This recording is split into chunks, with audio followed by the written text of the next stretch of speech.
অশান্ত পরিস্থিতি বাংলাদেশের, তার মধ্যেই শেখ হাসিনার বার্তা। প্রস্তুত হতে বললেন তিনি। তাহলে কি এবার বাংলাদেশে যুদ্ধ নিশ্চিত? তিনি বললেন দেশকে পুনরুদ্ধার করতে হবে, সকলে প্রস্তুত হন। তাহলে এবার সরাসরি সশস্ত্র যুদ্ধের ঘোষণা করে দিলেন হাসিনা। একের পর এক জায়গায় হামলা চলছে। 5ই ফেব্রুয়ারি বুধবার ধানমন্ডিতে বাংলাদেশের মুক্তিযুদ্ধের জনক বঙ্গবন্ধু শেখ মুজিবুর রহমানের বাড়ি ভাঙচুরের ঘটনা এখনো টাটকা। আর এই পরিস্থিতিতে ফের শুক্রবার হামলা চালানো হয় ঢাকার কাছে গাজীপুরে এক মুক্তিযোদ্ধার বাড়িতে। 7ই ফেব্রুয়ারি শুক্রবার স্থানীয় সময় রাত্রি 9টা নাগাদ বাংলাদেশের গাজীপুরে এক প্রাক্তন মুক্তিযুদ্ধ বিষয়ক মন্ত্রী আকমল মোজাম্মেল হকের বাড়িতে হামলা চালায় একদল দুষ্কৃতী। স্থানীয় সময় রাত 9টা নাগাদ এই হামলা চালানো হয়। মুক্তিযোদ্ধার বাড়ির ভিতরে ঢুকে ভাঙচুর চালানো হয়। একের পর এক ঘটনা ঘটেই চলেছে। তারপর থেকেই বারবার শেখ হাসিনা একের পর এক বার্তা দিচ্ছেন।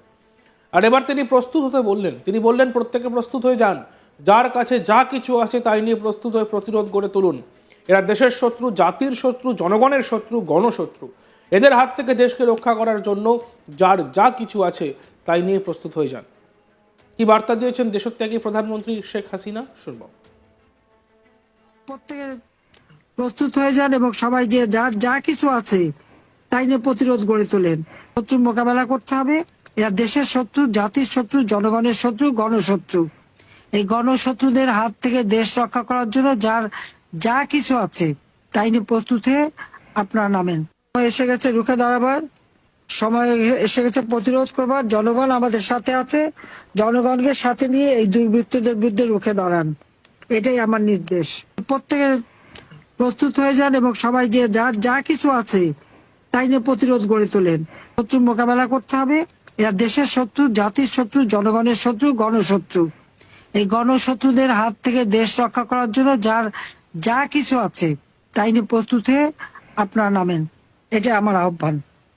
প্রত্যেকে প্রস্তুত হয়ে যান এবং সবাই যে যার যা কিছু আছে তাই নিয়ে প্রতিরোধ গড়ে তোলেন। শত্রুর মোকাবেলা করতে হবে। এরা দেশের শত্রু, জাতির শত্রু, জনগণের শত্রু, গণশত্রু। এই গণশত্রুদের হাত থেকে দেশ রক্ষা করার জন্য যার যা কিছু আছে তাই নিয়ে প্রস্তুত হয়ে আপনারা নামেন। এসে গেছে রুখে দাঁড়াবার সময়, এসে গেছে প্রতিরোধ করবার। জনগণ আমাদের সাথে আছে। জনগণকে সাথে নিয়ে এই দুর্বৃত্তদের বিরুদ্ধে রুখে দাঁড়ান, এটাই আমার নির্দেশ। প্রত্যেকে প্রস্তুত হয়ে যান এবং সবাই যে যার যা কিছু আছে তাই নিয়ে প্রতিরোধ গড়ে তোলেন। শত্রুর মোকাবেলা করতে হবে। এরা দেশের শত্রু, জাতির শত্রু, জনগণের শত্রু, গণশত্রু। এই গণশত্রুদের হাত থেকে দেশ রক্ষা করার জন্য যার যা কিছু আছে তাই নিয়ে প্রস্তুত হয়ে আপনারা নামেন, এটা আমার আহ্বান। বিতর্কের শুরুটা হয়েছিল দেশত্যাগী বাংলাদেশের প্রধানমন্ত্রী শেখ হাসিনার মন্তব্যের পর। ধানমন্ডিতে বঙ্গবন্ধু শেখ মুজিবুর রহমানের বাড়ি ভাঙচুরের ঘটনায় শেখ হাসিনার মন্তব্য করেন ওই বাড়িটাকে নিয়ে কিসের এত ভয়, কেন বাড়িটা ভেঙে দেওয়া হচ্ছে, বাড়িটার অপরাধ কি? আমি তো নিজের জন্য কিছু করিনি, আমি তো বাড়িটাও দান করে দিয়েছি জনগণকে। আমাদের ছেলেমেয়েরা নিজেদের যোগ্যতায় সব করেছে, আমরা তো ওদের কোনো সম্পত্তি দিইনি। নিরাপত্তা দেওয়ার জন্য একটা আইন করা হয়েছিল, তাই রেহানাকে থাকতে দেওয়া হয়েছিল। রেহানার বাড়ি ভাঙা হয়েছে। গণভবনে গিয়ে ইউনূস নিজে গেছেন, সেখানে ভাঙচুর চলেছে।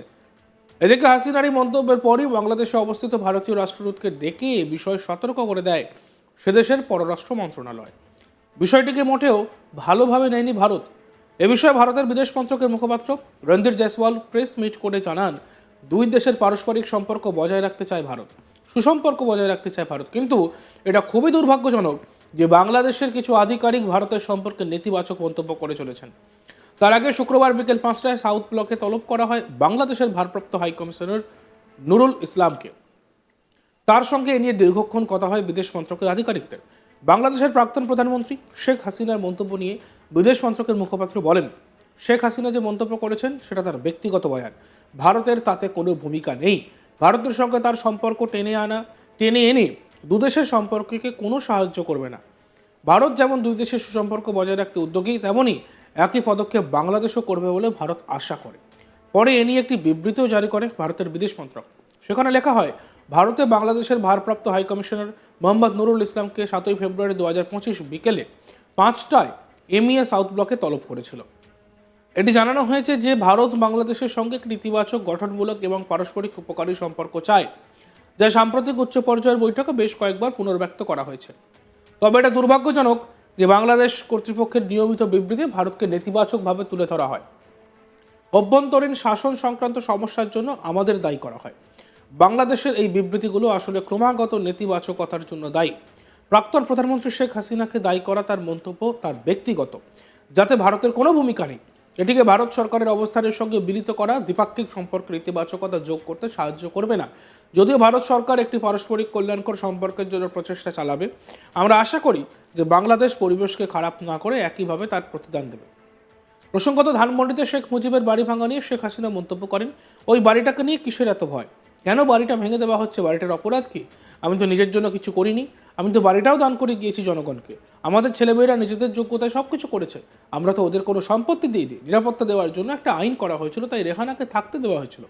রেহানার বাড়ি ভাঙা হয়েছে, গণভবনে গিয়ে ইউনুস নিজে গিয়েছেন, সেখানে ভাঙচুর চলেছে। এই বাড়িতে কত বড় মানুষ এসেছেন, আজ বাড়ি ভাঙা হয়েছে। কেন? দেশের মানুষের কাছে আমি বিচার চাই। আমি কি কিছুই করিনি আপনাদের জন্য? রাস্তাঘাট, আলো, জল কিছুই করিনি। বাংলাদেশ স্বাধীন হয়েছিল বলেই এত উন্নতি হয়েছে। সবই তো হয়েছে ওই বাড়ি থেকেই। যারা ছাত্র নেতাদের উপর কোনো অভিযোগ নেই, যারা ছাত্র তাদের উপর কোনো অভিযোগ নেই, তারা যেন ধ্বংসযজ্ঞে অংশ না নেয়। ইতিহাস ভুললে নিজেদের অস্তিত্ব থাকবে না। আবার বাংলাদেশ ধ্বংসের দেশ হচ্ছে। কি বলেছেন শেখ হাসিনা, শুনবো।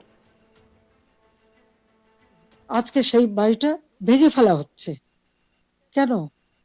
বাড়িটার কি অপরাধ? ওই বাড়িটাকে কেন এত ভয়? আমি তো আমার নিজের জন্য কিছু করতে যাইনি। একমাত্র 32 নম্বর বাড়িটা, সেটাও তো আমি জনগণকে দান করে দিয়েছি। আমরা 2 বোন, আমাদের ছেলে মেয়ে, 5টা ছেলে মেয়ে, রানার আমার। তারা চাকরি করেছে, পড়েছে, লেখাপড়া শিখেছে, অক্সফোর্ড, হার্ভার্ড, LSE অথবা লন্ডন স্কুল, বিভিন্ন জায়গা থেকে তারা ডিগ্রি পেয়েছে। তারা নিজেদের যোগ্যতায় ডিগ্রি নিয়েছে। তাদের জন্য তো আমি কিছু করিনি। তারা নিজের লেখাপড়া শিখে নিজের পায়ে দাঁড়িয়েছে। আমি তাদের একটা কথাই আমরা 2 বোন বলেছি আমাদের ছেলে মেয়েদেরকে, যে তোমাদের জন্য কোনো সম্পদ রেখে যেতে পারবো না। তোমাদের শিক্ষাটাই হবে তোমাদের একমাত্র সম্পদ। এবং তারা তাই করেছে। সেইভাবেই তারা লেখাপড়া শিখে সেইভাবেই জীবনযাপন করে।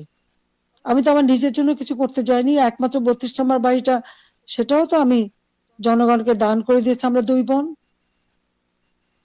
হ্যাঁ, জাতির পিতা পরিবারের নিরাপত্তা দেওয়ার জন্য একটা আইন করা হয়েছিল। সেই সূত্রে একটা বাড়ি রেহানাকে থাকতে দেওয়া হয়েছিল।